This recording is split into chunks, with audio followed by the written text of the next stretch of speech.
Hello there friends, welcome back to another episode of Generation Tech. My name is Alan. There are certain stereotypes assigned to certain positions within the Rebel Navy, specifically the Starfighter Corps. You know, Y-Wing pilots are dependable, X-Wing pilots probably a week removed from flying a T-16, B-Wing pilots just dizzy, and any pilot of a Corvette-rated vessel, most likely a former pirate who likes to smuggle contraband in between patrols. You know, stereotypes can be mean, and more often than not, they're incorrect. I mean, how do you define an entire group of individuals with just a few character traits? But there is a percentage of truth to each stereotype, and oftentimes when faced with limited information or just not enough time to get to know someone, like when you're doing a deep space rendezvous with a bunch of A-Wing escort pilots, sometimes stereotypes are all that we have to go on. And as terrible as that sounds, sometimes it's the only information you have during a life or death situation. But anyway, back to the A-Wing pilots in the Rebel Starfighter Corps. The stereotype about them is that they were some pretty crazy guys and gals, with more than a few screws loose. And that's a big statement to make because if you consider the larger Rebel Starfighter Corps, it was made up of maybe 25% former Imperial cadets, defectors, and Planetary Defense Force pilots who were professional, and then 50% were just like farm boys and laborers with very limited flight experience, and then another 25% were commercial or independent pilots. So basically, half the Starfighter Corps had no idea what they were doing, a quarter of them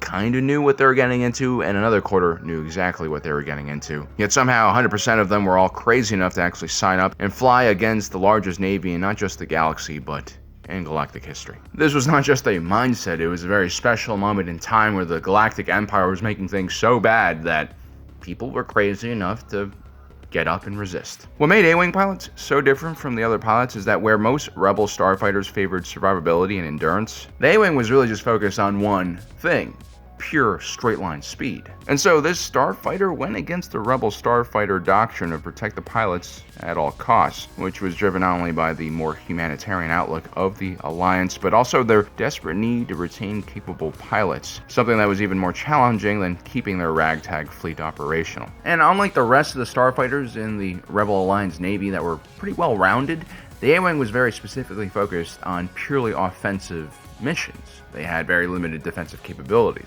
They were very well suited to just one specific type of mission that the early rebellion heavily depended on, the slash and run attack. The A-Wing was basically a master at this one single technique. And the pilots and mechanics who maintained the rebellion's A-Wing became fanatic in their pursuit of perfecting this ability, no matter the cost. And I really mean it. At one point they're just stripping every component off of this thing to make it lighter, including the deflector shields and additional armored paneling. These guys are nuts. Before we continue, welcome to my kitchen, which unfortunately is completely empty. I haven't been here in like half a year, but luckily our sponsor for today's video, Factor, has sent us a box of food. And that's awesome because I'm way too tired to be doing any type of cooking right now. With Factor, you literally don't have to do anything. No planning meals, no shopping. They just send you a box of always fresh, never frozen, restaurant quality meals. Factor saves me a lot of time, and sometimes I'll even send a package over to my dad to make his life easier as well. The best part about these guys is they have a very large menu with specific types of meal plans. That was perfect for me because when I was in Asia eating away my childhood trauma, I gained like a good 10 pounds. So I asked Factor to send me a box of their keto meals, and I wanted to make it gourmet plus, which means fancy proteins. Alright, let's take a look at what we got. Spinach and mushroom chicken thighs, sun-dried tomato chicken fusilli, creamy Parmesan chicken, ground beef and thyme cottage pie with Parmesan buttered zucchini, Romano shredded chicken, and black pepper sage pork chop. And here's the best part. Meal preparation is as easy as plopping these things in the microwave or oven. Sometimes I even cook it on the stove because it's always fresh, never frozen, and very delicious.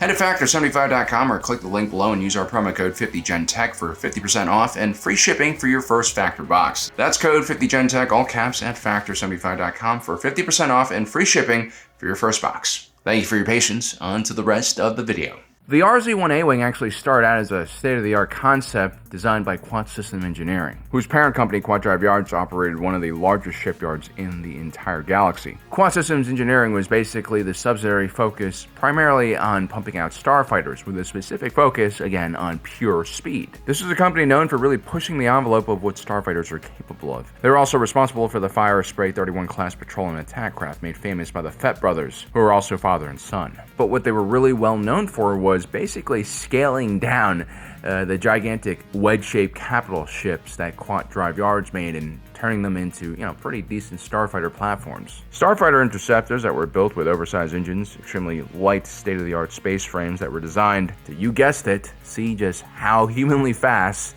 you could propel the body to go. The lineage of the RZ-1 Awing starts with a Delta 7 Aethersprite class light interceptor, more commonly known as a Jedi interceptor because usually only Jedi could fly these things. These were extremely fast and nimble craft that had most of their sensor suites and flight aids removed, kind of like an old 911. Powered by a pair of J-44 jet forces, the precursor to the J-77 Event Horizon engine used by the Awing, the Aethersprite had an impressive top atmospheric speed of 1,260 kilometers per hour and a top sublight speed of 110 mglt with an acceleration of 5,000 Gs. The thing was stupid quick, and you really couldn't touch a Jedi flying one of these things. It was the ultimate, not only interceptor, but superiority starfighter of its time. This was the legacy that Awing pilots had to follow. And no, most of them were not force sensitive, yet they decided to step into this very hard to fly vessel. The Delta 7 Aethersprite dominated during peacetime, but in the crowded, debris-filled space battles of the Clone Wars, with buzz droids and stray laser cannon rounds and shrapnel everywhere, the Aethersprite's singular focus on speed and lack of armor became a huge liability, as very valuable Jedi pilots started dying in completely avoidable situations. This resulted in the design and production of the slightly more durable and more heavily armed ETA 2 Actis class light interceptor by Quat Systems Engineering. This is kind of where the company started diverging away from the Aethersprite design inspiration. Instead of using gigantic, oversized engines, we have far more contemporary and efficient ion engines paired with upper and lower radiator panels, or S-foils, which allow the pilots to run their engines at much higher rate. I like to equate this to a larger displacement, naturally aspired engine versus a smaller, more eco-friendly engine that is boosted with a turbo or a supercharger. This effectively gave the ETA Actis a higher atmospheric speed than the Delta 7 Aethersprite at 1,500 kilometers per hour with a sublight speed of 118 mglt, along with a very superb acceleration of 5,200 Gs. The cockpit was also changed significantly to give the pilot more frontal visibility. I think some keen-eyed observers here can see inspirations for the future TIE Fighter line. The next Quat Systems Engineering vessel to be pumped out was the more mass-produced Alpha 3 Nimbus class Vwing starfighter, which arrived in the last year of the conflict. Whereas the Delta 7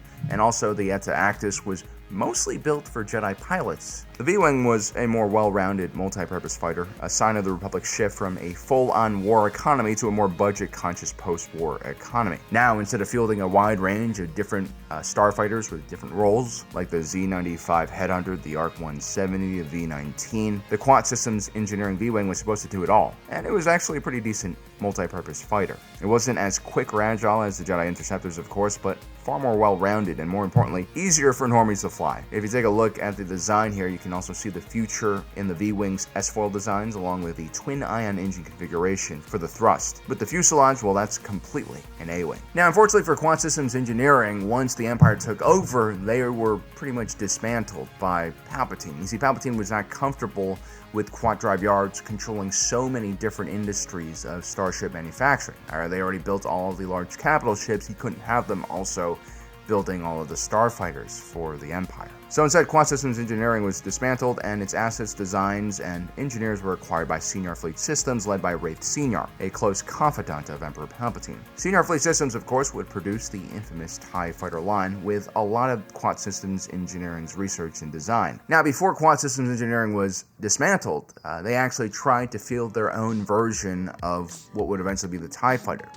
They created what was known as R-22 Spearhead. This wedge-shaped starfighter design was an attempt to return and improve on Quat Systems Engineering pre-war Delta 7 Aethersprite design. Quat Systems Engineering was hoping that the R-22 could be accepted by the Imperial Navy and they could secure a large contract, but that never happened. They went with a TIE Fighter, and the R-22 never went into mass production. The Spearhead program was instead sold to local defense forces, where it somehow later fell into hands of the rebellion. Now, the rebels had this group of individuals known as the Underground Engineers. You could call them geniuses or complete madmen, but they're the ones who actually took a lot of these prototype designs that were basically gifted to the rebellion and turned them into working starfighters. They're the ones who took the Incom T-65B X-Wing prototype, another Imperial reject, and somehow started manufacturing these fighters in batches without a stable supply chain or even factory space. But before the T-65B X-Wing even made it to the Rebels, they got their hands on the R-22 platform and they really loved it. But they also had to strip it down to its barest components, keeping basically just the space frame,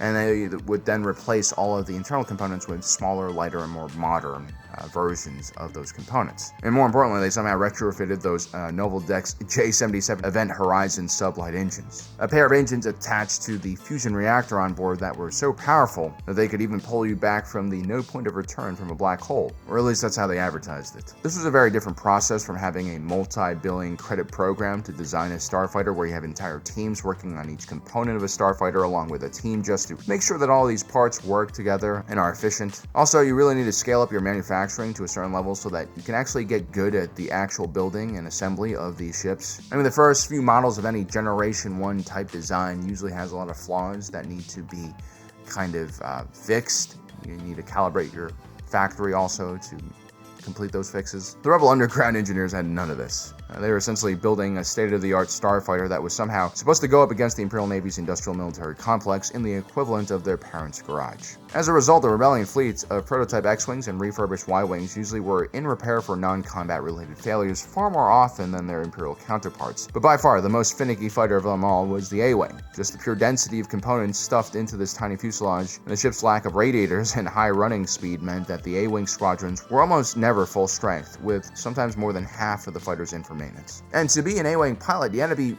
very knowledgeable about the maintenance of these starfighters. You had to understand these ships very well. It could be the difference between life or death. Is that knocking noise you hear just a loose bolt on one of the exterior panels, or did the coolant line on the fusion reactor come loose? I mean, one is a non-threatening situation, the other one will probably require you to eject very quickly.